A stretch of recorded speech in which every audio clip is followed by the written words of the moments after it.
Welcome, my fellow brothers, on Reward Hammer.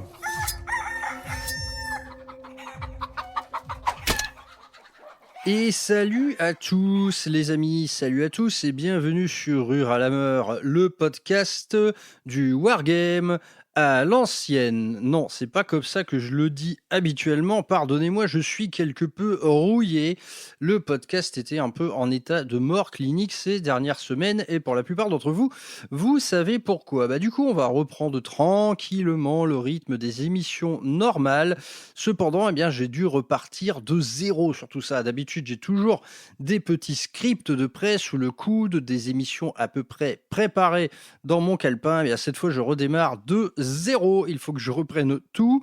Donc, il y a beaucoup de choses à voir ensemble dans les semaines à venir. Il y a eu beaucoup de sorties, de codex par exemple, des nouveaux modes de jeu, des annonces terribles comme l'Horus Heresy V3, etc. Donc, tout ça sera couvert au fur et à mesure. Mais pour cette reprise en fanfare, il fallait bien que je vous parle d'un truc. Ce truc pour lequel je vous ai gonflé si longtemps, c'est bien entendu Boarding Action. Parce que jusqu'à maintenant, les émissions Boarding Action, elles étaient assez théoriques et pourquoi pas très fantasmées également. Je me suis mis à parler d'un mode de jeu qui me sauçait, bien entendu, mais sans véritable retour d'expérience. Donc c'est exactement l'heure pour ça. Boarding Action, ça fait 6 mois que j'y joue, j'y ai même beaucoup joué, donc je me suis dit, allez, 6 mois après, c'est l'heure de faire un retour global sur tout ça. Est-ce que je me suis un peu enflammé pour rien? Est-ce que ce mode de jeu tient toutes ses promesses? Aujourd'hui, on est là pour ça. Donc, dans les émissions précédentes, j'avais formulé quand même pas mal d'attentes, pas mal d'espérances concernant tout ça. Donc, spoiler, allez, est-ce que le jeu a répondu à mes attentes? Ma réponse est un énorme oui. Et d'autre part, est-ce que c'est à la hauteur des attentes concernant des perspectives plus narratives, plus immersives et globalement un système de jeu moins énervé? Là, c'est un énorme oui également. Boarding Action, les promesses que j'ai pu formuler lors de la première lecture, honnêtement, je les ai toutes retrouvées, incarnées sur le terrain de jeu et donc je suis très content. Donc je me suis pas gouré, ça m'a plu autant que prévu, donc c'est très très bien. Mais il y a cependant beaucoup de choses à dire et faut-il pour autant cadrer ce mode de jeu comme on a souvent l'habitude de le faire à 40K pour faire des petites parties à la cool, par exemple. Vous connaissez la chanson. Est-ce que Boarding Action a également besoin de se faire cadrer? Eh bien ça, on va en parler aujourd'hui puisque la réponse est un peu un ni oui ni non. Commençons cette émission un peu retour par ce qui est quelque part le seul gros investissement à faire pour pouvoir jouer à Boarding Action, c'est le terrain. Donc le terrain, c'est souvent, en fait, chez la plupart des joueurs, l'élément frein. C'est un peu ce qui va les empêcher de s'y mettre parce que entre le bouquin et la grosse boîte de décor, on est déjà à 200 boules. Donc tu vois, les 200 boules, faut les mettre. Ensuite, naturellement, il y a beaucoup de travail derrière. Donc cet élément-là, en fait, à lui seul, a tendance à laisser sur le carreau 90% des usagers de Warhammer 40 000 qui n'ont pas forcément envie de mettre un gros billet juste pour découvrir un mode de jeu potentiellement sympa. Donc moi, mon boulot quelque part, c'est de donner envie à ces gens-là. Mais bon, l'envie, je pense que je l'ai assez communiqué. Maintenant, on va revenir sur le retour concret des choses. Donc, concernant ce terrain, donc un petit investissement qui pique un peu. Cependant, le truc s'est révélé être quand même une véritable aventure à peindre. Donc là, c'est bon, ça y est, j'en ai terminé avec ça. Je l'ai étalé sur quand même beaucoup de temps. Sans doute trop, à vrai dire. J'ai voulu vraiment faire des sessions très espacées dans le temps. Le tout, en fait, c'est de ne jamais en avoir marre. Cependant, j'en ai eu marre quand même, mais honnêtement, à un degré d'acceptation complètement tolérable. Donc le truc, le set de Boarding Action à peindre, en vérité, cet exercice, c'est tout simplement votre ambition de départ qui va déterminer si oui ou non le truc va être une véritable aventure de hobbyiste. Donc moi j'ai choisi une espèce d'entre-deux, c'est-à-dire une structure très simple en fait dans son aspect métallique, usé, corrodé. Cependant, j'ai bossé au maximum la partie affichage OSL. Donc là aussi, je pense que vous l'avez déjà vu en photo, tout ça. Je vous renvoie à l'émission Boarding Challenge où on a regardé plein de petites patrouilles très mignonnes. Oui, si vous l'avez loupé, ça c'est sur YouTube les gars, hein. C'est sur YouTube en rediffusion l'émission Boarding Challenge où on a regardé pas mal de belles photos. Et donc, bah, moi, mon vaisseau, vous l'avez vu, c'est une véritable guirlande, hein, il y a des couleurs partout. En fait, tout simplement, vous savez que j'ai l'habitude d'aborder les projets toujours avec une thématique. Eh bien, moi, dans la thématique de ma Death Guard, il y avait une grosse place qui était faite au perfectionnement de mes objets sources de lumière. Donc, le décor, naturellement, a pris la suite de tout ça et c'est devenu un putain d'arbre de Noël. Donc, cette partie-là, honnêtement, je suis content de l'avoir fait parce que j'ai progressé de dingue en OSL, tout simplement parce que j'ai dû en faire 300. Hein, donc, c'est en forgeant que l'on devient forgeron. Mais à vrai dire, voilà, moi, ça a été ma petite ambition à moi. La vôtre peut être complètement différente. En vrai, pour peindre ces décors, 36 manières sont possibles, hein. Il y a des gars qui l'ont complètement rushé en mode brossage à sec et ça rend tout à fait bien, hein. Après, moi, j'aime bien quand même l'idée d'un truc un peu coloré. Par exemple, la mise en place de chevrons au-dessus des portes, en plus d'être mignonne comme tout, bah, en termes de jeu, c'est vraiment utile, hein. Au-dessus de vos portes, essayez de mettre un élément distinguant, distinctif, ouais, distinctif, distinguant, putain. Et essayez de marquer ça en fait visuellement parce que votre terrain vous le voyez du dessus et bah, les portes en fait vous les captez pas, hein, au premier regard. Il faut vraiment bien regarder la map pour voir où elles sont. Donc c'est vrai qu'avoir ce petit élément particulier pour les portes, et ça peut être également du décalco, hein. Vous pouvez mettre du chevron en décalco. Enfin, je dis du chevron mais ça peut être n'importe quoi d'autre quoi. En tout cas, même moi l'exercice globalement je l'ai trouvé quand même agréable de peindre ce décor. C'était quand même beaucoup de boulot, hein. J'ai pas compté les heures, mais c'est vrai qu'il doit y en avoir un paquet. Mais bon, cependant, quand c'est fini, on est quand même bien content. Et bon, moi, pour ma part, évidemment, ma Death Guard est pensée pour s'inclure complètement dans le décor. Tu vois, il y a le raccord tapis, le raccord lumière, le raccord socle avec les murs. Ouais, naturellement, ma Death Guard, elle est comme un poisson dans l'eau, dans mon petit vaisseau. C'est mignon comme tout. Et c'est vrai que c'est quand même une grosse source de satisfaction de voir le truc prendre vie lors d'une partie, hein. C'est vraiment très, très sympa. Et en termes d'exercice de hobby, bah, peindre des décors, j'ai toujours envie de dire, c'est instructif, hein. Vous allez forcément apprendre quelque chose à peindre ça. Et le set est quand même relativement bien fichu pour vous épargner un peu ce sentiment de redite, hein. Tous les murs sont vraiment différents. Chaque mur est disponible en 4 exemplaires, il me semble. Donc, il n'y a pas vraiment de redondance. Ça se fait quand même assez agréablement. Donc, très cool. Très cool cette peinture, je suis quand même néanmoins ravi qu'elle soit terminée. Mais donc bah, là, faites tout simplement le truc à la fois à votre niveau, mais profitez-en également, à mon sens, pour essayer de vous expérimenter sur des trucs supplémentaires. Par exemple, si vous n'avez jamais peint de petit écran d'affichage et tout, bah là c'est le moment de s'y mettre.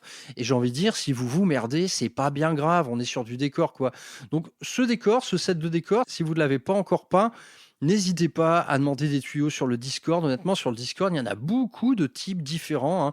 Il y en a qui ont fait ça avec beaucoup de la vie, d'autres avec de l'huile, d'autres en full brossage. Moi, j'ai mis des OSL partout. Enfin, il y a vraiment plein de manières de faire et je ne puis que vous suggérer de jouer un peu les originaux par rapport à ça et pourquoi pas de créer en fait un véritable raccord couleur avec l'armée que vous comptez jouer dedans. Ça peut être très sympa.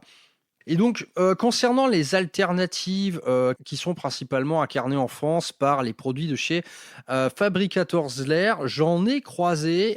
J'étais très content de croiser des vaisseaux venant de gamme alternative. J'ai pris un pied monstrueux, par exemple, une fois à faire une bataille dans un vaisseau Necron. C'était super. On en voit qui pointent de temps en temps. Ça reste assez peu répandu, mais quand même, on voit que ça bouge un petit peu. Voilà, il y a un gars, il est en train de faire un vaisseau Tau, donc ouais, un vaisseau Necron, ça je l'ai croisé. J'ai un autre gars qui est en train de faire un vaisseau Votan, qui a l'air très réussi en termes de design. Ça, j'ai hâte de découvrir d'autres vaisseaux, d'autres factions. C'est tout à fait cool, mais à vrai dire, on va pas en croiser beaucoup comme ça, des vaisseaux alternatifs, tout simplement pour des raisons de coût.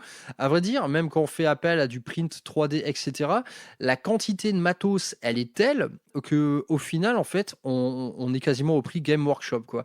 Donc là, c'est un vrai choix. C'est un vrai choix de design, c'est un choix de style, c'est un choix artistique, c'est un choix assez couillu, hein, en vérité. Je ne puis que vous encourager à le franchir, hein, si vous aviez des doutes. Clairement, quand tu joues Necron, putain, évidemment que tu as envie d'avoir un vaisseau Necron, quoi. Ça me paraît évident. Il y a aussi des vaisseaux Eldar qui sont très très bien faits.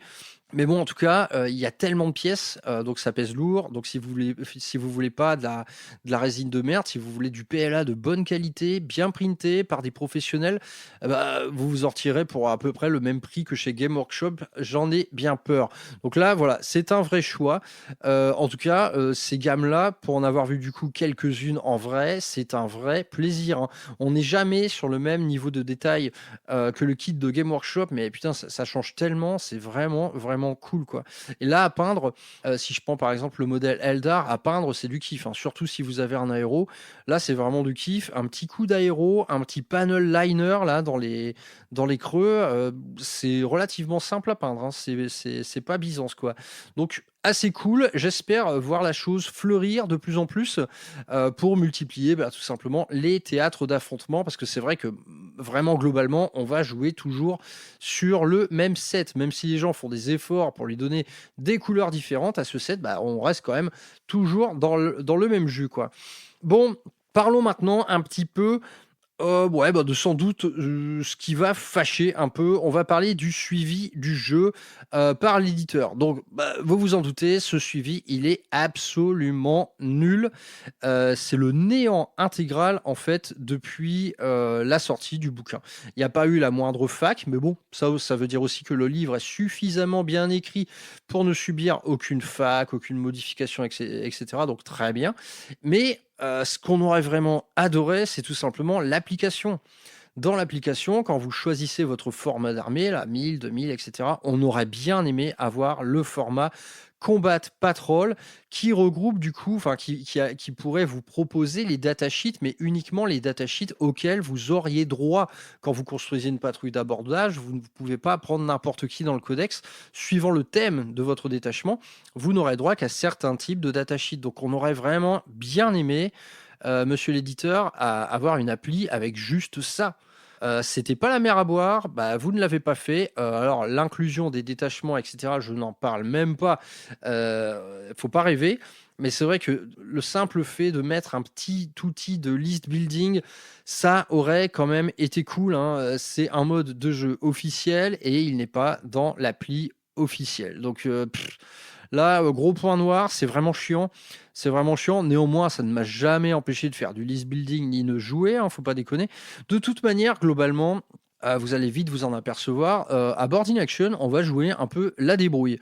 C'est-à-dire que les règles et tout, un peu les soins apportés par l'éditeur, tout ça va passer derrière tout simplement ce qu'on va faire de ce jeu. Et ce qu'on va en faire, c'est principalement du plaisir. Donc restons-en là.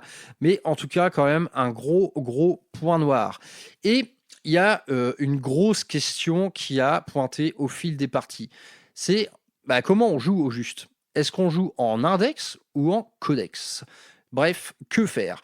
Donc si on suit la consigne à la lettre telle qu'elle est notée dans le bouquin vous dit bien que les plaques de données d'équilibrage, donc les fameuses data slates, on s'en bat les couilles, c'est-à-dire on ne les prend pas en compte. Mais tu vois, ça ne veut pas dire pour autant qu'il ne faut pas prendre en compte le codex. Donc là-dessus, il y a une petite zone de flou. Et à vrai dire, j'aurais aimé que Game Workshop l'exprime plus clairement.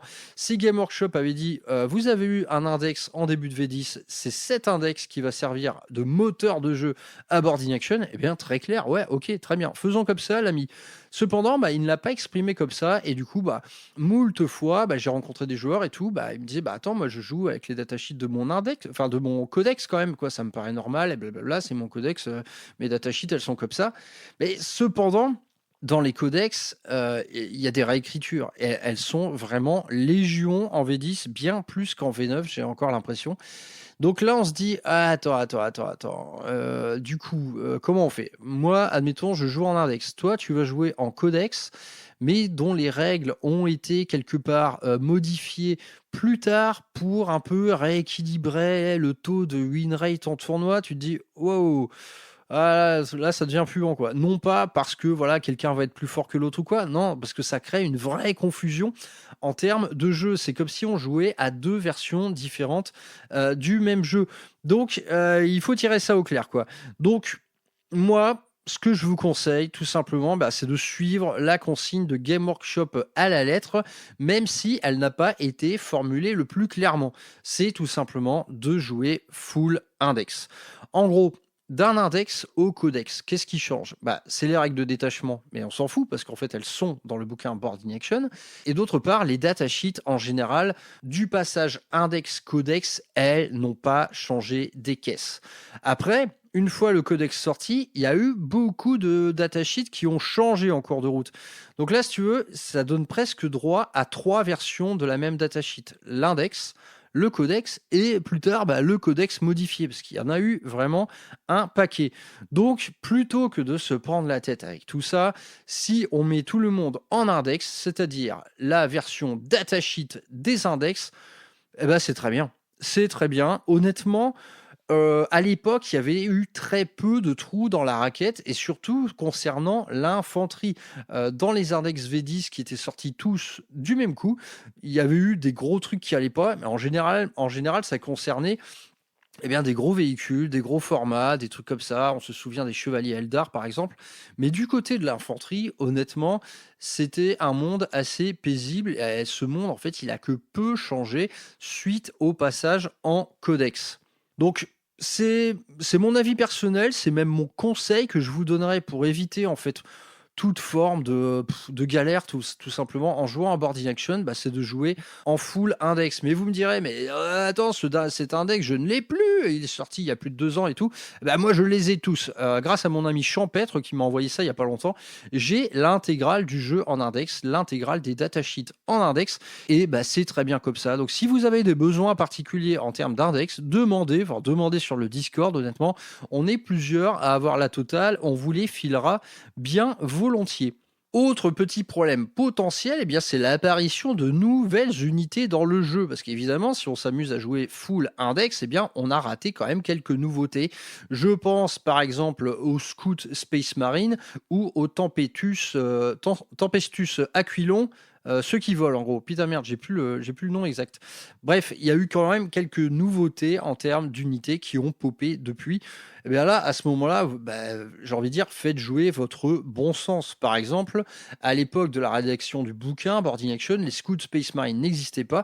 Et du coup, dans le détachement spécialisé, on va dire armure Phobos, armure légère, etc., infiltration, vous n'y aviez pas accès. Bah, faites en sorte maintenant d'y avoir accès. Ça ne va tuer personne. Vous incluez des scouts dans un petit détachement d'armure Phobos, j'ai envie de dire, quoi de plus naturel. De toute manière, ils ne synergiseront pas vraiment avec les règles de détachement. Donc, bah, tout le monde s'en fout. Donc, voyez ça avec votre adversaire, il n'y a aucun problème. Idem dans le détachement spécialiste, justement, du Tempestus. Naturellement que vous allez pouvoir y jouer vos Tempestus à Jump Pack. Ça me paraît évident. Donc, là-dessus, bah voilà, il n'y a pas... on s'en fout, quoi. On s'en fout quelque part. Évidemment que si votre armée a eu une nouveauté et qu'elle rentre dans le thème du détachement joué, eh bien, jouez-la tout simplement. D'un autre côté, on a également eu des unités qui ont disparu. Et là, pour prendre un exemple très récent, on a perdu les cultistes en Death Guard, alors qu'un détachement spécialiste horde en Death Guard regroupe pas moins de 30 cultistes.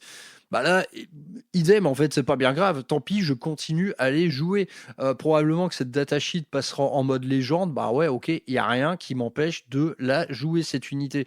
Donc là encore, les exemples sont assez rares, mais néanmoins, le bouquin a été écrit à l'époque pour que vous les jouiez. Bah continuez à les jouer, il n'y a absolument aucun problème. Là où on peut en venir à une certaine forme de gamberge assez avancée, ça va être concernant les coups en points. Très globalement, on va tout simplement en rester à l'échelle de coups en points actuelle, c'est-à-dire dans le Monitor Room Field là, et tout simplement dans l'application officielle Game Workshop, restez-en officiellement à ces points-là. Mais vous allez me dire, ah oui, mais attends, on joue full index, du coup les coups en points, ils sont plus vraiment adaptés parce que depuis les datasheets ont changé et blablabla. Bah ouais, mais bon, mec, faut bien faire quelque chose, quoi. OK, il y a deux trois trucs pour lesquels tu pourrais te dire: «Ah merde, c'est pas très juste». Mais putain, globalement, en fait, on s'en fout, quoi. On s'en fout un peu. Si je prends, allez, un exemple, un exemple, ouais, classique, en fait, des réécritures un peu de datasheet, c'était les intercessors Space Marine. Donc un groupe de 5 intercessors, Space Marine, Sticky Objective, blablabla. De l'index au codex, ils n'ont pas changé du tout. Et ensuite, il y a eu une grosse modification de règles qui leur faisait carrément doubler leur volume de tirs. C'est-à-dire que 5 mecs allaient commencer à faire 20 tirs. En plus de ça, on leur avait mis le néo-serment de l'instant, c'est-à-dire reroll des hits et plus un bless. Là, tu commences à dire, oula, merde. Donc certes, le coup en point a un peu changé, mais ça en fait une unité beaucoup plus forte. Bah les gars, vous allez pas pleurer finalement à payer le véritable coût en point actuel tout en jouant la version index. Parce que là, voilà, le simple fait que je dise ça, bah, on se dit, attends, 5 intercessors dans Boarding Action là, qui double son volume de tir par 2 avec un plus un bless. Bien entendu que c'est beaucoup trop bourrin. En fait, si on en vient à ce point-là, pour tout vous dire, j'ai déjà joué Codex à Boarding Action. Tout simplement, à une époque, tu vois, la question, en vérité, elle se posait pas trop. Voilà, je venais de recevoir mon Codex Blue Angel et blablabla. Bah, du coup, j'ai pris la dernière version en date de mes datasheets. Mais je me suis rendu compte que, attends, putain, là, les intercessors avec un plus un bless et tout, qui doublent leur nombre de tirs, les EV intercessors qui sont tous passés à dégâts 2. Non, ça devenait trop méchant, quoi. Ça devenait trop méchant et quelque part, je perdais ce pourquoi Boarding Action m'avait plu. En premier lieu, c'était quelque part un vœu de non-optimisation à la promesse de départ de Boarding Action. Et là, finalement, je me retrouvais à jouer des datasheets qui ont été réadaptés pour pouvoir mieux scorer dans les milieux compétitifs. Donc, bah, j'y ai vu quelque part une forme de non-sens. Une forme de non-sens. Je me suis dit non, autant renoncer à tout ça. Tant pis, tu vois, je vais jouer des unités moins fortes que ce qu'elles devraient être par rapport à leur coût en points. Mais en vérité, l'équilibre du jeu ne s'en portera que mieux parce que ces modifications post-codex qu'ils ont pu faire, elles ne s'adressent qu'à un seul type de joueur, c'est ceux en fait qui voyaient leur win rate baisser un peu, tu vois, il fallait que les Space Marines reviennent dans la danse et blablabla. Alors qu'en fait, en boarding action, en mode index, les Space Marines ont toujours été dans la danse. Ils n'en sont jamais sortis. Donc, on en revient au postulat, c'est que jouer full index vous épargnera bien des réflexions inutiles, quoi. Et les coups en point, eh bien, ils seront ce qu'ils seront, mais globalement, honnêtement, tout est plutôt bien échelonné. Moi, je trouve que même des datasheets qui ont changé, qui ont souvent gagné en puissance, qui sont devenus un peu plus chers en points, honnêtement, globalement, je trouve que tout colle. Néanmoins, tout colle jusqu'à la Death Guard. Alors là, la Death Guard, là, le nouveau codex est sorti, blablabla, il est extrêmement balèze. Et ben là, la Death Guard, elle a complètement, malheureusement, changé d'ADN, c'est-à-dire en tout. Les listes sont beaucoup, beaucoup moins populeuses qu'avant. Tout coûte beaucoup plus cher en points. Et là, à Boarding Action, bah, là, jouer le courant point codex, en vérité, c'est à peine possible parce que mon effectif, il se réduit, mais il se réduit jusqu'à, en fait, ne plus faire vraiment corps avec le détachement. Par exemple, le détachement Terminator en Boarding Action Death Guard, là, bah, c'est simple, je suis passé de 500 points à 620 ou 630. Du coup, tu es là, merde, putain, j'ai 130 points en trop. Du coup, je dois enlever, par exemple, mon escouade de 3 Death Shroud. Et du coup, en fait, il me reste sur la table une escouade de Terminator. Donc là, tu es là, ouh, c'est un peu chaud. Donc là, bah, il va falloir que je réfléchisse parce que ça pose un vrai problème. Parce que là, en vérité, les datasheets, depuis l'index, elles ont été réécrites, mais intégralement. Toutes les datasheets ont changé et tout, en vérité, est devenu beaucoup plus fort. Donc là, il y a une vraie couille. Là, il y a une vraie couille, je ne sais pas comment faire. Est-ce que je continue à jouer les anciens coups en point que j'ai précieusement notés, du coup? À vrai dire, je crois que je vais faire ça parce que là, jouer les nouveaux trucs surpuissants en étant 2 fois moins nombreux, bah, ça me plaît pas trop, quoi. Ça colle plus vraiment. Idem, tu vois, le détachement spécialisé Horde, Boxwalker et tout.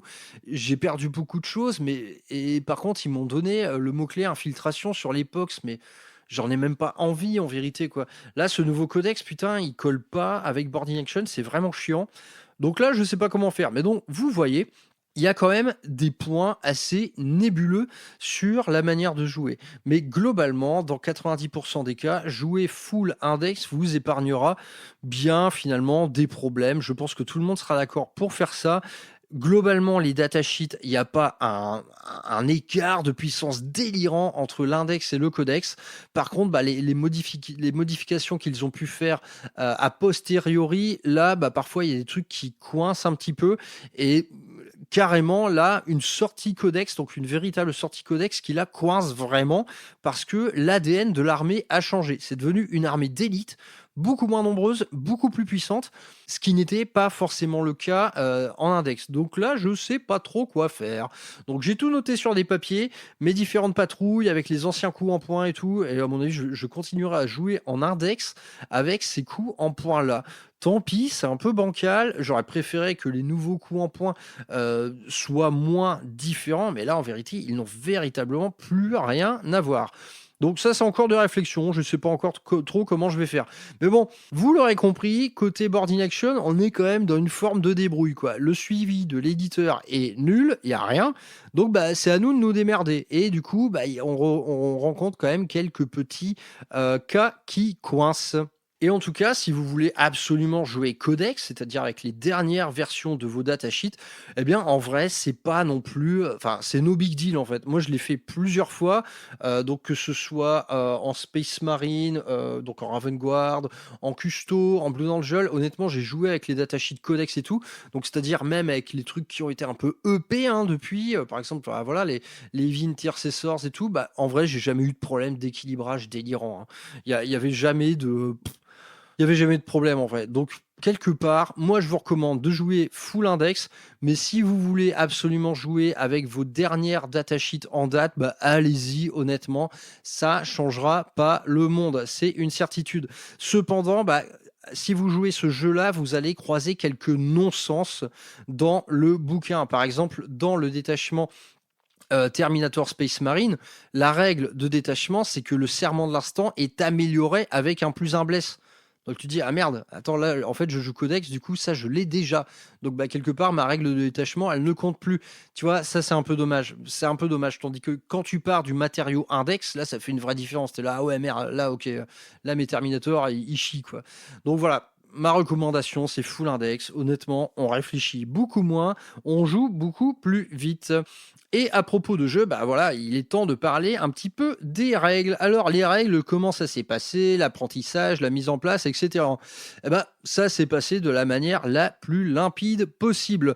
Pour ma part, il y a eu quand même quelques zones d'ombre, mais qui s'en sont allées bien vite quand même. Les zones d'ombre, elles concernaient pas mal, par exemple, les combats à travers une écoutille ouverte. Sur les portées d'engagement et tout, au début, j'avais un peu de mal à comprendre et tout, mais en vérité, on comprend bien vite, quoi. Donc, globalement, tout s'est fait. Enfin, au bout de 2-3 parties, j'étais complètement dedans, les règles étaient complètement assimilées. Du côté de ces règles, eh bien, le truc qui est le plus, enfin, un des éléments de jeu les plus structurants de Boarding Action et quelque part qui rapproche un peu le wargame du jeu de plateau, ça va être cette physique d'ouverture et fermeture des portes. C'est véritablement un des éléments clés du jeu qui va être immensément riche en petites stratégies. Mais bon, vous allez me dire, attends mec, t'es rigolo, t'es en train de nous expliquer que c'est fun d'ouvrir et de fermer des portes. Qu'est-ce que c'est? Est-ce que c'est un wargame ou une simulation d'équipe de témoins de Jéhovah? Bah non, en vérité, ça paraît bête, certes, ouvrir et fermer des portes, mais c'est vraiment ça qui va structurer la géométrie de votre partie. Parce que, pour rappel, une porte s'ouvre à la fin d'une phase de mouvement. Et à vrai dire, c'est de là que dépendent beaucoup de choses. Vous pouvez choisir d'attendre derrière une porte fermée. Vous pouvez choisir de l'ouvrir, mais ça va potentiellement vous exposer à 2-3 trucs pas très catholiques. Il y a un vrai délire autour des portes dans ce jeu et c'est absolument assez jouissif en vérité parce qu'on va construire son plan d'attaque suivant ça. Parfois, un jet d'advance raté va vous faire louper l'ouverture d'une porte et vous allez prendre la poudre derrière. Donc les portes, Quand vous commencez à jouer, putain, mais ayez ça en ligne de mire, c'est vraiment ce qui va déterminer votre plan d'attaque. Donc l'ouverture et la fermeture des portes, élément crucial du jeu, élément autour duquel on va retrouver pas mal de règles spéciales. On en reparlera. Autre élément de règle, ça va être le retour de cette physique brute dont j'avais parlé longuement dans la première émission. Donc le retour de cette physique à l'état fondamental qui consiste à ne pas pouvoir tirer sur des gens qu'on ne voit pas, à ne pas pouvoir charger sur des gens qu'on ne voit pas, à ne pas pouvoir distribuer de dégâts sur des figurines que l'on ne voit pas. Eh bien, vous l'aurez vite compris, ça c'est tout simplement le gage d'une létalité diminuée. Par contre, ça va rendre les endroits dégagés très violents. Parce que dans un endroit dégagé, donc il y a certaines maps où tu as quand même une belle plaine au milieu, et bien dans une plaine, les règles normales de Warhammer 40 000 s'imposent et le jeu est toujours aussi bourrin. Donc finalement, qu'est-ce qui se passe dans Board in Action? Comment on va jouer? Eh bien, on va plutôt avoir tendance à longer les murs justement et à éviter les espaces trop dégagés. Ça va être vraiment ça. On longe les murs. Nos armes spéciales, on aura tendance à les écranter derrière un gars. Il y a ce côté assez prudent qui se met en place dans le déroulé du jeu, parce que dès lors qu'on se retrouve à découvert dans un espace d'au moins 4 ou 6 cases, là, un bel espace découvert, et qu'on prend une charge, bah là c'est le retour de Warhammer 40 000 le furieux, c'est-à-dire que tout le monde voit tout le monde tape tout le monde, et du coup tout le monde meurt. Et donc, à Board in Action, dans une échelle de jeu prudente, et j'ai envie de dire de bon jeu du coup, parce qu'il faut jouer prudent à Board in Action, on est dans un vaisseau spatial, tu vois, on sait pas trop dans quoi on met les pieds et tout. On va allonger les murs, on va protéger nos équipements spéciaux, on va bosser tout simplement nos placements de la meilleure manière possible. On peut pas tirer à travers ses alliés non plus, donc ça, quand on joue une escouade nombreuse, c'est parfois un peu galère. On se rend compte que merde, j'ai mis mon lance-flamme derrière, du coup il pourra pas tirer. Ah, poil, la loose. Il y a des trucs comme ça, donc ça va vraiment être un jeu de placement et de mouvement avant toute chose. Et quelque part, cet élément-là, plus l'élément qui consiste à ouvrir, fermer des portes, c'est là que va se créer les vraies synergies. Avez-vous bien placé votre escouade pour qu'elle puisse tirer avec ses deux armes spéciales une fois qu'elle aura ouvert la porte? Tu vois, ce genre de question est assez fondamental dans l'exercice du jeu. Ensuite, parlons un petit peu des manœuvres tactiques, donc qui sont au nombre de 3. Sécuriser un objectif, c'est-à-dire tout simplement le rendre sticky objet. Le tir en état d'alerte, qui n'est plus un stratagème mais une manœuvre tactique, et la préparation de sa défense. Ces 3 manœuvres tactiques, du coup, voilà, déjà, il n'y en a pas 40, on se galère pas à les retenir. Elles sont toutes absolument incontournables, et il est rare, en fait, de voir un tour de jeu durant lequel vous n'en utiliserez pas au moins une. Le tir en état d'alerte, c'est vraiment le truc fondamental à Board in Action. Vous attendez au coin d'une coursive, vous n'avez pas de cible à porter, naturellement que vous allez vous mettre en état d'alerte, les gars. Et donc là, on va parler de la préciosité de certains équipements, parce que le lance-flamme est tout naturellement la grande star de ce mode de jeu. En tout cas, les manœuvres tactiques, c'est facile à piger, c'est facile à faire, on se pose pas beaucoup de questions, elles sont toutes finalement indispensables. Et préparer sa défense, c'est celle qui peut paraître la plus nébuleuse. Donc ça consiste tout simplement à se préparer à recevoir une charge. Donc on se dit, ok, je me prépare à recevoir une charge et j'aurai un +1 hit. Seulement, ce truc, on va le faire derrière une porte fermée. À Board in Action, si vous êtes derrière une porte, qu'un ennemi l'ouvre devant votre nez, d'office, on est considéré à portée d'engagement. L'adversaire n'est pas considéré comme ayant chargé. Il est considéré comme étant à portée d'engagement, et du coup, nous sommes considérés tous les deux à portée d'engagement. Donc, s'il s'agit de ton tour, c'est moi qui vais taper en premier. Donc là, vous pigez bien l'utilité de la manœuvre tactique, préparer sa défense. Vous allez derrière une porte, je prépare ma défense, c'est-à-dire je me prépare à accueillir le trou du cul là. Il ouvre la porte, il se fait taper dessus avec un +1 hit. Donc voilà, idem, c'est une mécanique assez fondamentale. Parlons un peu des points de commandement. Alors, à Boarding Action, faut garder un truc à l'esprit, c'est que comme je l'ai dit, c'est un jeu de placement et de mouvement, surtout dans ces 2 premiers tours. À vrai dire, généralement, les premiers tirs commencent au tour 2, mais il n'est pas rare, ça dépend des maps en fait, il n'est pas rare d'avoir 2 tours entiers sans qu'aucun échange de létalité, enfin de combat n'ait lieu. Résultat des courses, on se retrouve au tour 3 avec une quantité de PC délirante. Ce qui fait que d'ores et déjà, on sera prêt par exemple à dépenser d'office une interruption dans le cas d'une charge multiple. Alors, on se dit, putain, c'est un peu facile quand même, mais quelque part, ça ajoute en fait une autre dimension au truc. C'est que, ok, vous avez passé 2 tours à bien bosser vos placements, à mener vos actions, à faire des manœuvres tactiques, tout simplement, à se préparer au combat. Là, bam, le combat est là, quelque part, on s'y est préparé intensément.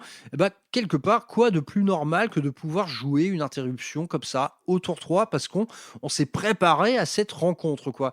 Donc, généralement, dans les 2 premiers tours des PC, on va en dépenser très peu. On va en dépenser parfois pour des manœuvres particulières, comme pouvoir ouvrir une porte au début de sa phase de mouvement plutôt qu'à la fin, par exemple, ou alors des petites manœuvres de sabotage, et cetera, ou des, points de commandement dépensés pour du déploiement. On va dépenser un PC pour, par exemple, mettre des Poxwalkers en frappe en profondeur. Mais globalement, à Boarding Action, on est pas mal blindé en PC et généralement, au premier contact, il va se passer ça. Il va se passer que n'importe lequel des 2 adversaires a largement de quoi jouer une contre-attaque, enfin une interruption dans la phase de corps à corps. Donc là, tu te dis, putain, en fait, il a accès à l'interruption, donc peut-être que j'ai pas intérêt à faire 2 charges durant le même tour, tu vois. En gros, il y a cette espèce d'équilibre qui va se mettre en place de lui-même comme ça. Et moi, je trouve ça très sympa. Et si on parle un petit peu des mécaniques les plus fortes du jeu, en gros, qu'est-ce qui va déterminer qu'une armée est forte ou pas en matière d'amélioration, de stratagème, etc. Globalement, c'est tout simplement ce qui va toucher au mouvement. Tous les détachements qui vous présentent des bonus de mouvement, donc ça peut prendre plein de formes, ça peut prendre par exemple des advances automatiques, des mouvements de consolidation qu'on va pouvoir faire plus grands que 3 pouces, idem pour les mouvements d'engagement, ouvrir une porte au début de sa phase de move et blablabla. Tout ça, c'est des mécaniques réellement très très impactantes à Boarding Action. Les tricks de mouvement, c'est vraiment tout ce qui fait le sel de ce mode de jeu. Tout ce qui va également synergiser avec l'ouverture et la fermeture des portes, vous aurez compris que c'est très très balèze également. Ouvrir une porte, puis bouger, ça c'est très balèze, hein, quand on joue surtout des armées d'assaut. Voilà, un intercessor d'assaut, allez, Blood Angel. Si j'arrive à ouvrir une porte au début de ma phase de move, bah ensuite j'avance de 6. Ah tiens, je vois quelqu'un de l'œil, et bien voilà, là je peux le charger. Donc ça vous donne une allonge. Donc quelque part, c'est un bonus de mouvement maquillé, ça aussi. Donc très très balèze aussi. Concernant les améliorations de personnages, en fait là, vos personnages naturellement, ils ne sont plus intégrés dans des unités. Donc en fait, les améliorations qui vont vous permettre de les protéger, donc c'est-à-dire une réduction de dégâts ou un feel no pain, tout ça, ça va être très très fort. Ce qui va vous faire durer vos personnages longtemps, ça va être très fort et on adore, donc très bon. Également, toutes les stratagèmes qui vont synergiser avec les manœuvres tactiques. Pour rappel, une manœuvre tactique, vous ne pouvez pas l'accomplir durant le tour où vous êtes arrivé sur le champ de bataille, peu importe la manière. Parfois, vous avez des stratagèmes qui vous permettent de le faire, ce qui fait qu'on peut, par exemple, mettre en FEP une escouade de Terminator et se mettre en état d'alerte dans la foulée. Ça, c'est extrêmement balèze. Donc tout ça, mis bout à bout, bah, ça nous donne une espèce de wargame qui prend des airs de jeu de plateau et qui est tout simplement très très fun. Et moi, si j'ai retenu un truc de Boarding Action mais qui m'a trop fait kiffer, bah les gars, c'est les duels. Je vous parle d'une létalité qui est quand même globalement amoindrie. Et ben, le résultat de ça, c'est que vous avez des troupes qui parfois vont traverser la partie entière. Elles vont subir plein de dégâts, mais tu vois, elles arrivent à s'en sortir grâce à des petites mécaniques et tout. Et ça, concrètement, sur le terrain, et ben, ça va vous donner du duel à foison. Ça finit toujours comme ça. Honnêtement, j'ai rarement fait de partie qui n'y ait pas eu le droit. Généralement, ça va être Warlord contre Warlord ou alors des duels plus isolés comme un sergent Space Marine contre un nob.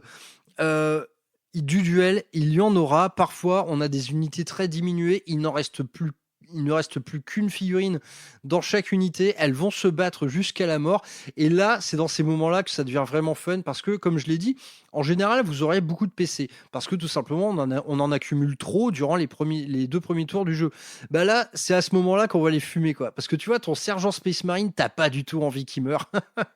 Et donc, ce noble-là, il parvient à te décrocher un coup de pince énergétique à dégâts 2. Bah, t'en as rien à foutre, tu vois. Tu vas quand même, tu vas reroll ta sauvegarde, tu vas faire une reroll de commandement, clairement.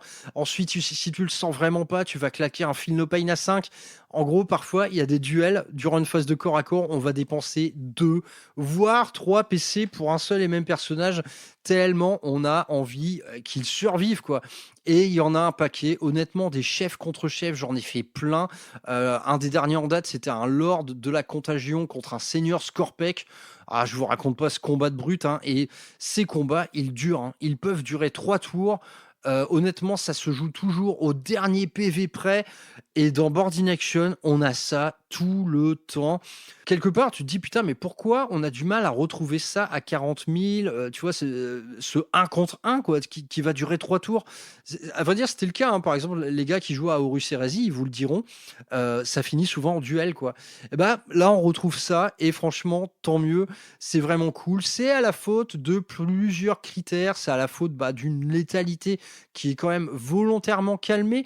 Les ordres que les personnages donnent à vos unités, vous ne les passez pas tout le temps, donc parfois, voilà, vous allez jouer avec tout simplement la datasheet toute nue, et ça, la datasheet toute nue, ça donne des craquages, ça donne une létalité complètement aléatoire, et quelque part, moi j'ai été ravi de retrouver ça, j'ai été ravi de retrouver du beau duel, ça fait vraiment plaisir, et honnêtement, c'est quasiment à chaque partie. Ça, honnêtement, c'est très très cool. Un truc pour contrebalancer qui a pu me décevoir un peu à Board in Action, quelque part, c'est l'état d'alerte.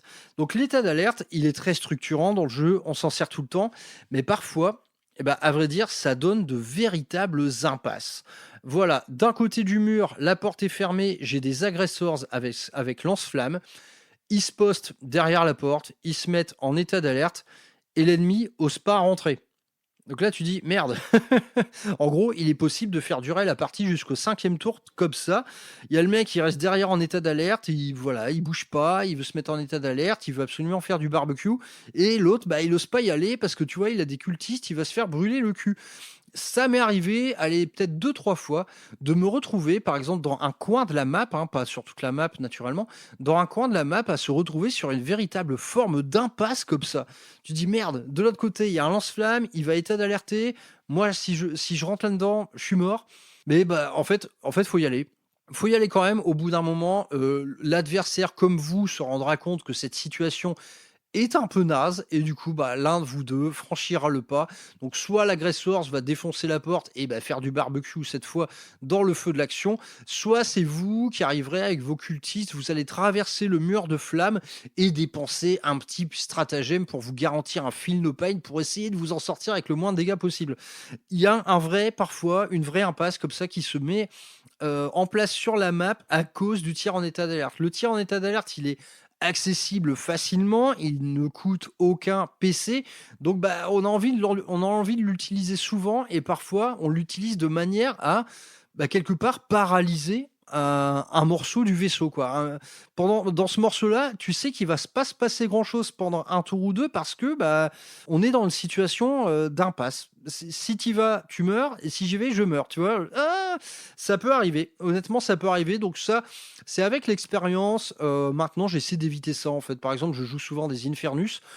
J'essaie tout simplement de les jouer comme je joue des Blood Angels, c'est-à-dire que les mecs auront plutôt tendance à foncer dans le tas plutôt que d'attendre à un coin de mur toute la partie, quoi. Donc ça, ça peut arriver. Honnêtement, c'est pas toutes les parties, mais en tout cas, ça peut arriver. Le tir en état d'alerte est, à mon sens, un peu trop facilement accessible, et du coup, on a tendance à en user et en abuser jusqu'à créer une forme d'impasse dans laquelle il se passera pas grand-chose de passionnant, quoi. Donc allez, il fallait bien que je trouve un petit point noir, hein. Celui-là, clairement, il est peut-être à retravailler pour une future édition. Donc je pense avoir fait le tour un peu, enfin après avoir survolé un peu mon vécu des règles de Boarding Action, voilà, je pense que j'en reste là. En tout cas, ce qu'il faut retenir, c'est le fun, hein. Vraiment, c'est fun à jouer, c'est nerveux. C'est pas parce que la létalité a été diminuée qu'on est sur un jeu qui fait plus rien, très très très loin de là, parce que parfois les choses se délient, hein. Ok, on progresse un peu à couvert dans des couloirs, on est prudent, on se tient derrière une porte, on prépare sa défense, on se met à un coin de mur, on est à un état d'alerte, mais en fait tout ça, au bout d'un moment, ça commence à péter quoi. Au bout d'un moment, il y a plus. Il faut se faire face, il faut y aller, on est dans une zone plus dégagée et là il y a le côté Warhammer 40 000 bien nerveux qui reprend le dessus. Et à vrai dire, c'est tant mieux, quoi. Et il y a quand même des erreurs qui peuvent se payer très cher, hein. Par exemple, des portes mal gérées. Est-ce qu'on a un peu advance trop tôt dans la partie également? Est-ce qu'on s'est trop exposé? À vrai dire, Boarding Action n'est pas un jeu moins punitif que Warhammer 40 000. C'est juste qu'en usant un peu des règles réécrites, c'est-à-dire que par exemple, votre escouade, si elle arrive au coin d'un mur et que vous voulez voir ce qui se passe de l'autre côté, n'exposez qu'un mec ou deux. Vous n'êtes pas obligé d'exposer toute l'escouade. Comme ça, si vous prenez un retour de feu, voilà, il n'y a qu'un mec ou deux qui pourront mourir. Le reste demeurera à l'abri. Quelque part, il faut vraiment se servir de cette réécriture de règles qui correspond à la physique tangible des lieux. Il faut en user et en abuser dans votre manière de jouer, tout simplement. Longer les murs, ça vous protège. Ne pas exposer toute votre escouade, ça vous protège aussi.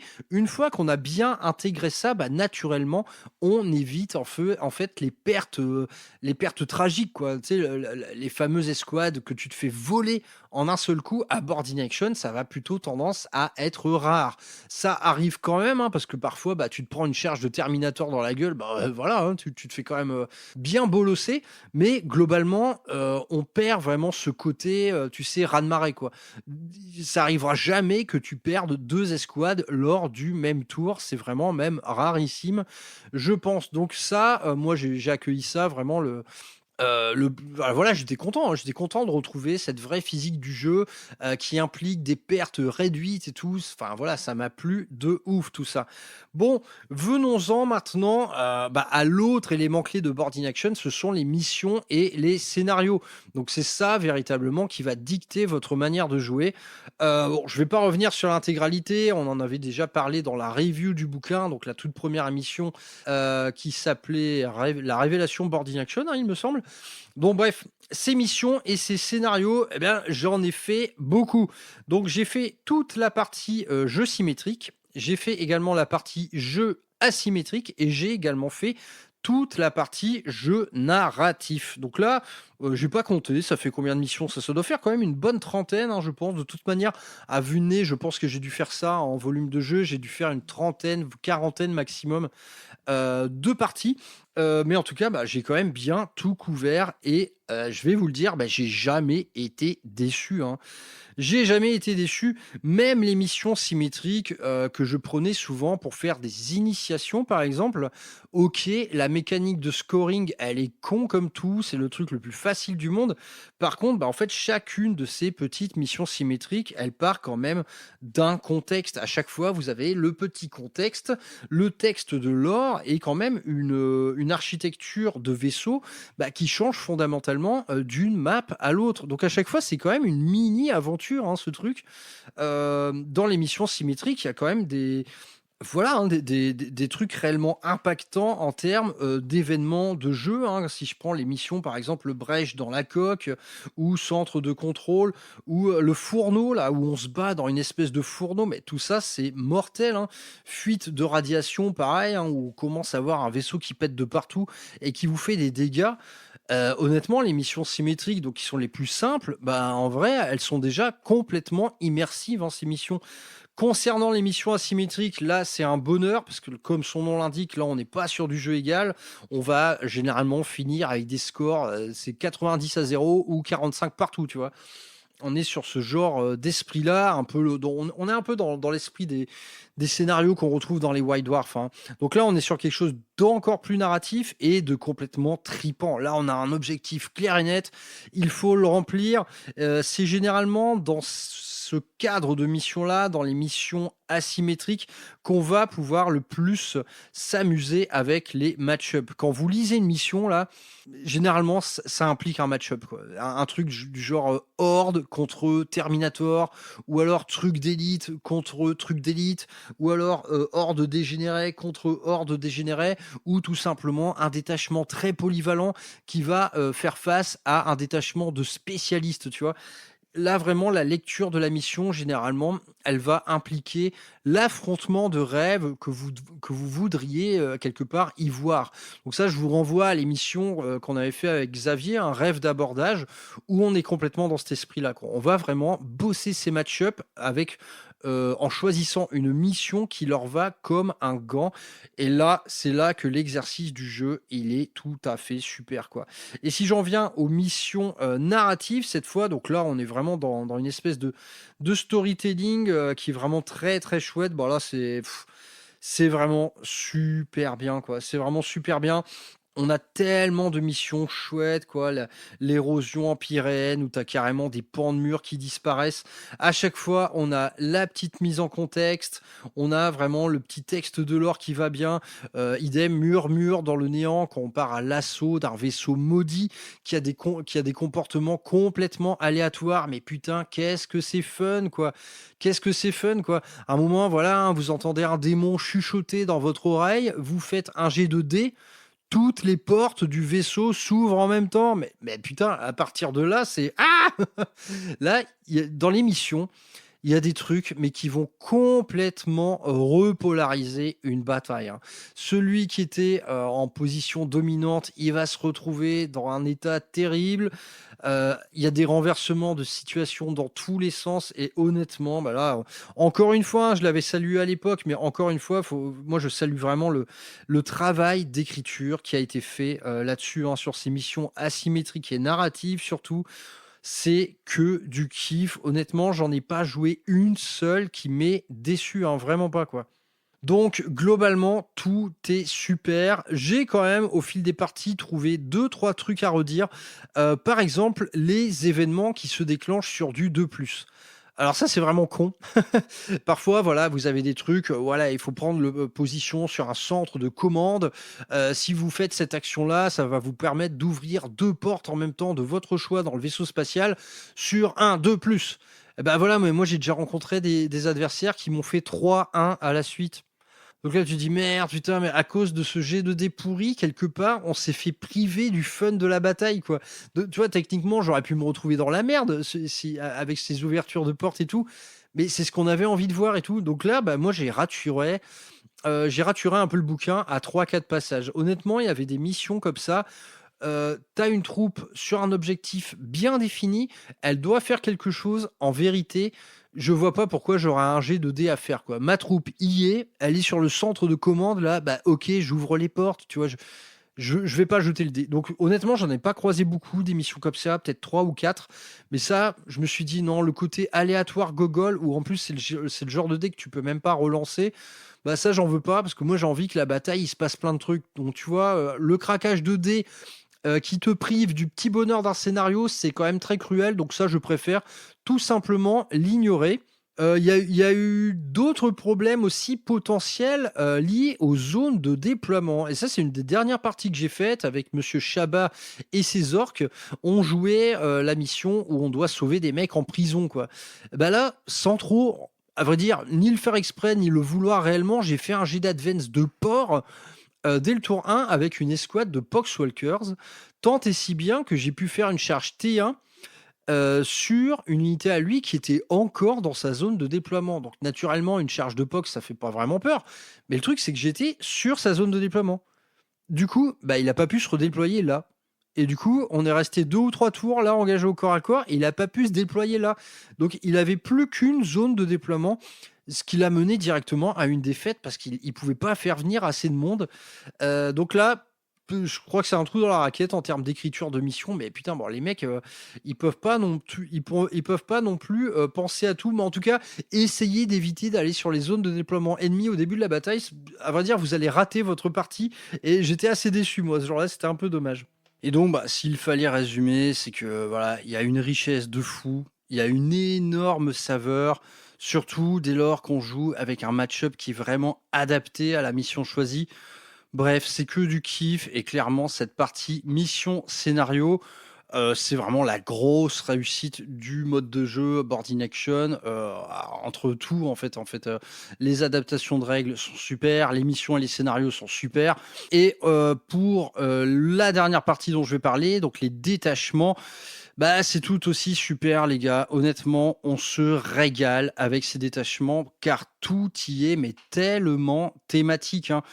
On a un truc vraiment bien fichu. De toute manière, à l'image de ce livre entier, on sent que ce machin a été play-testé de partout pour nous garantir quelque chose de bien écrit, de bien finalisé, quoi. Là, on le sent en fait. En y jouant, on le sent. Parfois, on fait face à des situations un petit peu exceptionnelles, mais auxquelles la mission, enfin le scénario et les règles de mission vont répondre à merveille. Ça, c'est signe que voilà, le truc a été play testé. Les mecs ont testé ça, ils ont rencontré ces situations-là, ils se sont dit attends, là, faut faire une règle dans ces cas-là. Bah là, bim, vous l'avez sur le papier, un truc qui prend tout son sens, un truc qui fait loi, un truc complètement cohérent avec à la fois le petit lore de la mission et le déroulé de la partie. Donc vraiment une grande, grande réussite sous tous ces aspects. Et donc concernant les détachements, idem, en fait, on retrouve quelque chose de savamment écrit.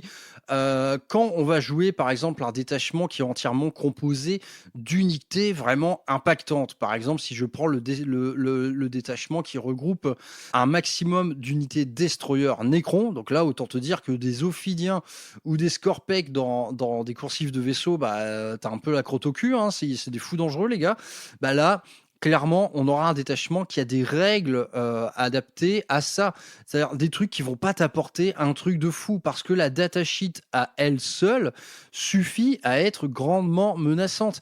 Idem pour, par exemple, les détachements Terminator ou les détachements qui regroupent des gros châssis, hein, comme voilà, côté Tyrannide, le détachement dont on a parlé plusieurs fois, là, celui avec beaucoup de Lictor et de Von Ryan Leaper. Bah voilà, évidemment que les règles, elles vont pas casser des briques parce que le truc d'office est déjà une énorme menace. Et à l'inverse, en fait, on va retrouver des règles très impactantes dès lors qu'on va faire des détachements qui regroupent bah, des péons, quoi, que ce soit des cultistes, des gardes impériaux de base, en gros tout ce qui a une échelle un peu humanoïde et qui fait pas grand-chose, à eux, pour leur donner une chance, bah là, les règles, elles vont pas hésiter à passer la seconde et carrément à t'offrir parfois sur un plateau du Feel No Pain, du Critical Hit sur du 5, etc. Donc des vraies règles qui vont donner beaucoup de punch et parfois on a même des règles tout à fait exotiques dès lors qu'on va s'aventurer dans les détachements vraiment les plus marginaux du jeu, hein. On en a déjà parlé, comme celui de l'Adeptus Arbites, comme celui des libres marchands, par exemple. Idem, du côté des cultes Genestealer, on a des trucs très thématiques qui ont des règles particulièrement rigolotes. Enfin bref, tout est vraiment très très bien. Et ces détachements, on les prend vraiment rapidement en main, hein. Je veux dire, une règle d'armée, une règle de détachement, 2 améliorations et 4 stratagèmes. En gros, c'est une expérience un peu diminuée de Warhammer 40 000, mais qui est très très simple à jouer, très simple à retenir. Mais néanmoins, honnêtement, dans les stratagèmes, il y a quand même des trucs assez pointus, hein. Il y a beaucoup de stratagèmes qui vont vraiment être très situationnels. Par exemple, en Space Marine, c'est dès lors qu'on tire à travers une écoutille ouverte, par exemple. Donc voilà, des trucs qu'on va pas fumer, qu'on va pas spammer à tous les tours. Mais en tout cas, des outils qui, à chaque fois, ont beaucoup de sens par rapport à ce qu'on voit en fait sur la table de jeu. Donc là, idem, vraiment, j'ai pas trouvé de détachement mal écrit, hein, sans déconner. Naturellement, je les ai pas tous joués ni tous affrontés, mais honnêtement, je suis jamais tombé sur une liste ridicule. Et là, je peux commencer à parler de ce truc qui est l'équilibrage de Boarding Action, hein. Bah, l'équilibrage de Boarding Action, il est mortel, hein, les gars. Il est mortel. On se tape pas, évidemment, des match-up hyper difficiles, hein, vraiment pas. Ça m'est jamais arrivé, à vrai dire, hein. Ça m'est jamais arrivé. Pourtant, j'ai joué assez souvent la horde dégueulasse, hein, qui ne regroupe que des cultistes et des poxwalkers. Donc, autant dire des handicapés, quoi, en termes martial, quoi. Bah, avec ce détachement, honnêtement, j'ai toujours eu mon mot à dire, y compris quand je m'attaquais à un détachement full Terminator, tu vois. Donc pour lui, évidemment, ça a été un régal parce que c'était une énorme séance de tir au pigeon. Mais moi, je suis arrivé à faire des trucs aussi, quoi, tout simplement parce que les règles de mon détachement m'ont donné les armes nécessaires pour pouvoir rivaliser face à n'importe quel type de menace. Donc vraiment, vraiment, vraiment cool. On peut, dans ces détachements, donc ça, idem, j'en ai pas mal parlé, on a 3 types de gameplay, en vérité, par armée. Un polyvalent, donc ça, c'est celui par lequel je vous recommande de commencer le jeu. Par exemple, le frappe d'abordage Astartes, il est excellent. Il peut prendre au moins 8 ou 9 formes différentes sans problème. Vous avez le droit à quasiment toutes les datasheets du codex, hein, sauf les plus spécialisés. Mais rien que ce détachement-là, honnêtement, vous avez une dizaine de parties fun au compteur, hein, sans aucun problème. Donc on a souvent 3 types de gameplay: polyvalent, enclume et spécialiste. Donc l'enclume, voilà, c'est tout ce qui regroupe des gros tons.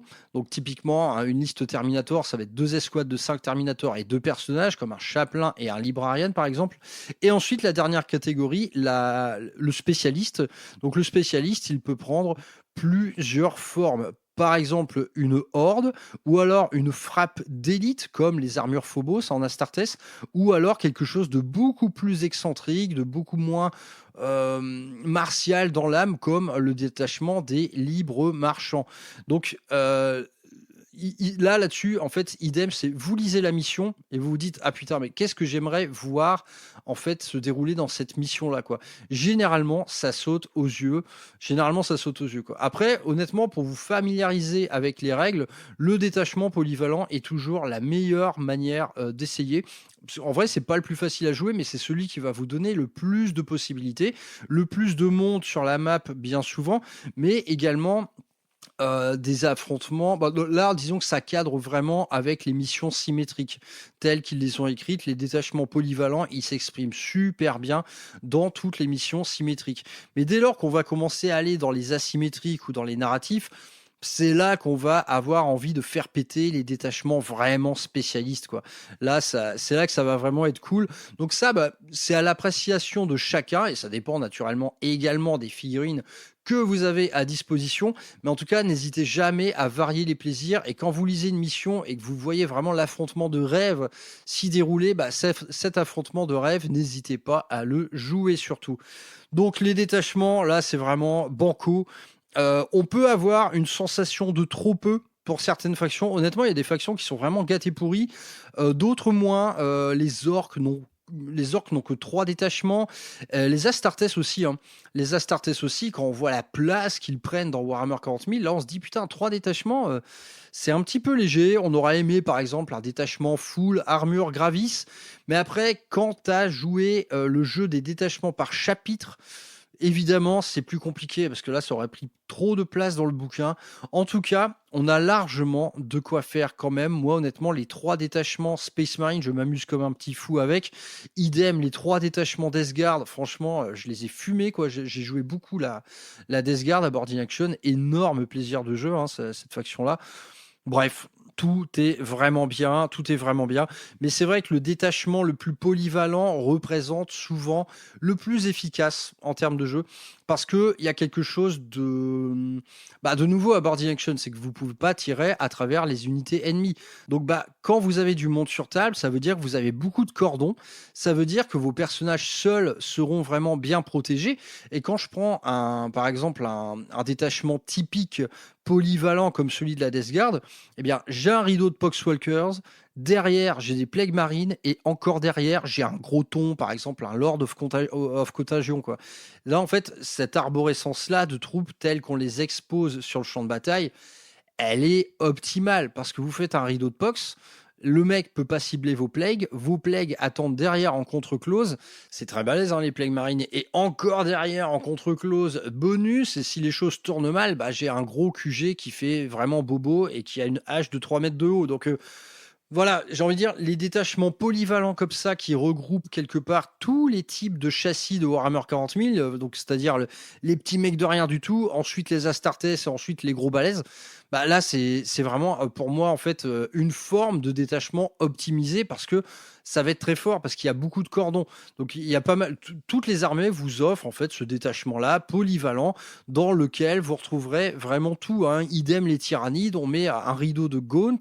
Derrière, on a les guerriers et derrière, on peut avoir un truc du genre, je sais pas, un gros lictor, tu vois. Donc, à chaque fois, ça fonctionne à peu près sous le même principe. Et ça se prête à merveille aux missions symétriques. Pour le reste, honnêtement, lâchez-vous, ce ne sont pas les détachements fun qui manquent. Et du coup, moi, du haut de ma trentaine, quarantaine de parties, les gars, j'ai jamais eu, en fait, il n'y a jamais eu un no match. Mais jamais. Jamais. Enfin, à 40 000, c'est quand même assez fréquent. À 40 000, parfois autour de 2 et surtout 3, on se dit ok, là, ça va aller dans un sens et pas dans l'autre. Et à Boarding Action, ce genre de truc est beaucoup, beaucoup plus rare.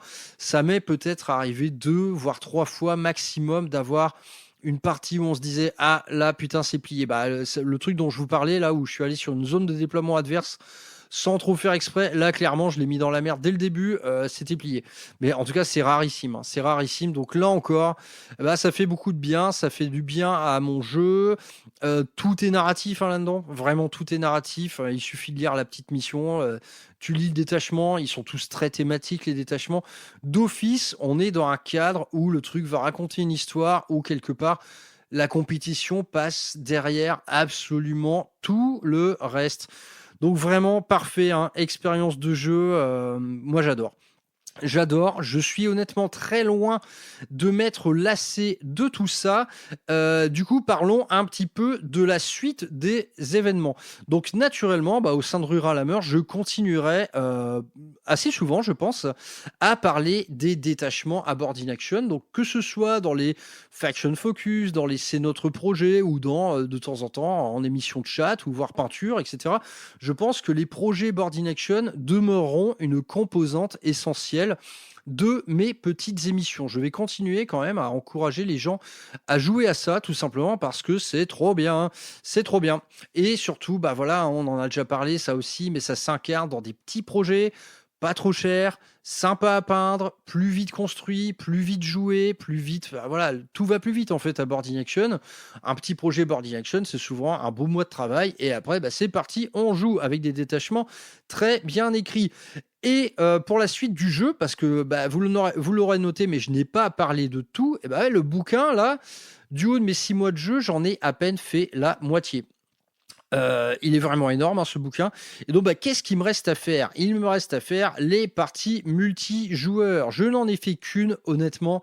C'était mortel. On était 3 sur la map. C'était n'importe quoi.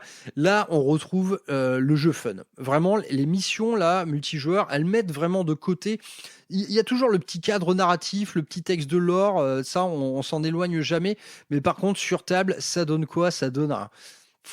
C'est le bordel, quoi. C'est la foire et putain, c'est rigolo comme tout. Et c'est suffisamment bien écrit pour pas que ça devienne débile. Pour pas que, voilà, il y en ait un sur les 3 qui se fasse complètement exploser. Non, en vrai, ça se peut pas vraiment. Donc, les parties multijoueurs, je crois que je vais pas mal les saigner dans les mois à venir. Ça va être tout à fait cool.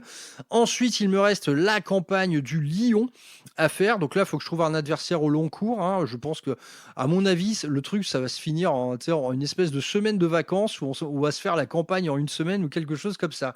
Je pense que ça prendra cette forme-là. Donc la campagne du Lion et voir pourquoi pas s'en inspirer pour écrire une véritable petite campagne narrative maison pour Boarding Action. Moi honnêtement c'est quelque chose que je vais faire avec ma Death Guard je pense. Donc là je suis en train de lire la campagne du Lion et je pense que je vais m'en inspirer pour écrire la mienne. C'est-à-dire que ce sera un peu transposé avec des armées différentes. Hein. Je vais faire ma petite sauce, je vais faire ma petite campagne narrative à moi, mais en suivant à peu près les mêmes règles de mission, les mêmes maps, etc. Je vais juste réadapter un peu pour que ça fasse plus Death Guard. Ensuite, autre aspect que je vais sans doute creuser dans un avenir très proche, ça va être le multitable.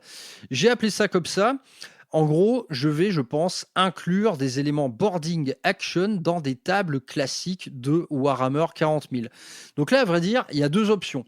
Imaginez, j'ai une espèce de manufactorum. Dans ce manufactorum, il y a 2 trappes qui mènent donc dans un sous-sol. Eh bien, ce sous-sol, ça peut très bien être une table à côté de la principale où il y a une map Boarding Action coupée en 2. Il y a des missions comme ça qui se jouent avec une map coupée en 2. C'est vrai, j'en ai pas parlé, mais je peux pas parler de tout. Le truc est riche comme l'enfer, hein, veuillez m'excuser. C'est génial, j'en peux plus. Mais en tout cas, je pensais à ça, c'est que voilà, il y a 2 entrées de sous-sol sur une map. Et ben voilà, sur la table d'à côté, je mets 2 petites maps boarding action. Donc là, évidemment, le truc narratif, il va s'imposer de lui-même. Ça va être une mission où il faut saboter, par exemple, une énorme antenne relais. Hop, il faut aller dans le sous-sol, poser des explosifs. Cependant, il y a des sentinelles. Eh ben non, on va quand même essayer d'infiltrer le sous-sol pendant que au-dessus de nous, la bataille fait rage. Waouh! Ah, ça, c'est du kiff, hein. C'est du kiff, les gars. Là, tu mets en place une petite mission narrative maison avec un format multitable. Du coup, tu peux prévoir un affrontement d'ampleur, hein. Tu peux carrément faire du 3-4 000 points là-dessus. Oh là là là là. Ça, je pense que ça va se faire cet été et je pense que ça va être absolument génial. Donc là, idem, encore une grosse perspective d'amélioration, d'approfondissement de la richesse de ce mode de jeu. Et autre alternative, c'est d'inclure directement, comme ça a été fait au Rural Hammerfest d'ailleurs, d'inclure directement des coursives sur la map de 40 000. Admettons, la table est coupée en 2 voire 3. Il y a des murailles et derrière ces murailles, c'est une espèce de petit labyrinthe comme ça de couloirs qui parcourt la map avec des espaces plus dégagés. Donc là, en fait, c'est un multi-mode de jeu. C'est-à-dire que dès qu'on rentre dans un couloir, les règles normales de boarding action s'appliquent. Et dès qu'on est dans une zone dégagée, on joue à 40K standard. Là aussi, je pense qu'il y a beaucoup de trucs à faire et il y a moyen de s'amuser sur quelque part le map building, hein, à construire une belle map avec des passages quand même pour les véhicules et tout. Wow. Bon bref, les perspectives, elles commencent vraiment à s'agiter fort dans ma tête concernant le multitable. Quelle que soit la forme, ça me paraît tout à fait excellent. Et d'autre part, il va me falloir absolument trouver tous les petits add-ons du terrain Boarding Action qui sont sortis via les Kill Team. À vrai dire, c'est introuvable, donc je pense que ça va finir en recast, hein, cette connerie. Tant pis, hein, j'aurais préféré l'avoir en plastique, mais c'est introuvable, donc je vais pas attendre 6 mois que ce soit réédité ou quoi, parce que dans les Kill Team qui avaient des noms, je crois que c'était Soul Shackle et Gallow Fall, vous avez plein de petites extensions de décors pour enrichir votre expérience à Boarding Action, comme des murs fragilisés sur lesquels on va pouvoir mettre des explosifs, des pupitres hololithiques, des caisses de munitions, des panneaux d'accès, des blocs écoutilles, etc. Il y a énormément de missions. Putain, mais j'ai le bouquin devant les yeux, mais il y a... Mais laisse tomber, il y a combien de pages? Attends, je regarde quand même, c'est un truc... Je m'en étais pas forcément rendu compte. Je vais regarder là, dans la table des matières. Bah ouais, putain, mission d'opération de brèche et mission de tréfonds obscur. Waouh, ça va de la page 112 à 146. Donc il y a encore une trentaine, voire quarantaine de missions supplémentaires qui sont liées à ces petits add-ons de terrain de jeu. Mais putain, en fait, j'en ferai jamais le tour, hein. Mais tant mieux. Tant mieux, les gars, je n'en ferai jamais le tour. Donc ça, il faut que je trouve... Je vais me payer ça, absolument. Si vous avez ça en plastique et que vous ne vous en servez pas, ou si vous l'avez vu traîner dans un magasin, contactez-moi de toute urgence, parce que évidemment, si je peux les avoir en plastique, je préfère, parce que ça, ça va être garant encore d'une richesse énorme supplémentaire. Trop bien. Trop bien. Et j'ai également, pour la suite de Boarding Action, j'ai également des petits projets, hein. Je vais faire 2 nouvelles patrouilles d'abordage. Une tyrannide et une Nécron. Même Nécron, ça risque d'être plutôt 2, à vrai dire. Ça, on en reparlera plus tard, mais je ne m'arrête pas. Donc, à l'heure actuelle, évidemment, en Blood Angel, je peux jouer tout ce que je veux. En Ravengard, je joue le détachement Pilum, qui est un détachement uniquement composé d'armure Phobos. En Deathguard, je joue sans problème les 3 détachements et je me régale. Je ne compte pas m'arrêter en si bon chemin et j'ai envie de varier les plaisirs. Et pour varier les plaisirs, quoi de mieux que cette engeance Xeno? Ça va être très bon. Ça va être très bon. Donc, Boarding Action, ça va durer 1000 ans, hein. Ça va durer 1000 ans, les gars. On reste en index, on est peinard, De temps en temps, on fait des petites réadaptations. Là, c'est quelque chose qu'il va falloir que je fasse pour ma Death Guard, par exemple. Mais globalement, la vie est belle, la vie est simple, le jeu est fun, c'est bien écrit. Personne ne se fait rouler dessus. Par contre, comme je vous l'ai dit, ça reste un jeu énervé, hein. En général, les parties de Boarding Action à la fin, il reste vraiment plus grand monde du tout sur la map, hein. Mais en tout cas, on se régale. Et je n'ai pas dit mon dernier mot, ça va continuer, je pense, toute l'année. Et si j'ai une confidence à vous faire, eh ben, c'est que ce mode de jeu, moi, il a complètement piraté mon expérience 40K. C'est simple, honnêtement, depuis la sortie de mon codex Blood Angel, je pense en juillet, en août dernier, je ne sais plus, eh bien, je crois que j'ai fait 2 ou 3 parties de 40K classique. Ouais, en match play, j'en ai fait 2 ou 3. Mais ça aussi, on va en reparler. Pour moi, le match play, je pense que c'est quelque chose qui se trouve désormais derrière moi. Je n'ai plus envie de jouer comme ça. Bon voilà, ça rejoindra d'autres émissions, je pense. Maintenant, on va s'orienter, je pense, de plus en plus vers un exercice du jeu qui sera presque exclusivement narratif. Je pense que voilà, ça part comme ça. J'ai envie de faire ça. J'ai envie de faire évoluer également le média comme ça. On va parler de plus en plus, je pense, de jeux narratifs. Et c'est tant mieux. Et ben, pour faire du jeu narratif facile, rapide, fun, petit format, petit projet, pas trop cher et blablabla, bah Boarding Action, moi c'est tout simplement un des meilleurs modes de jeu Game Workshop que j'ai essayé, hein. J'y retrouve le fun de ce que était mon expérience en V3. Ah, j'y retrouve tellement de choses en fait, j'y retrouve beaucoup de choses là, ne serait-ce que ces duels d'homme à homme là qui durent toute la vie. Oh mais qu'est-ce que c'est cool. Qu'est-ce que c'est cool. Bref, c'était encore une émission pour vous dire que Boarding Action c'est génial.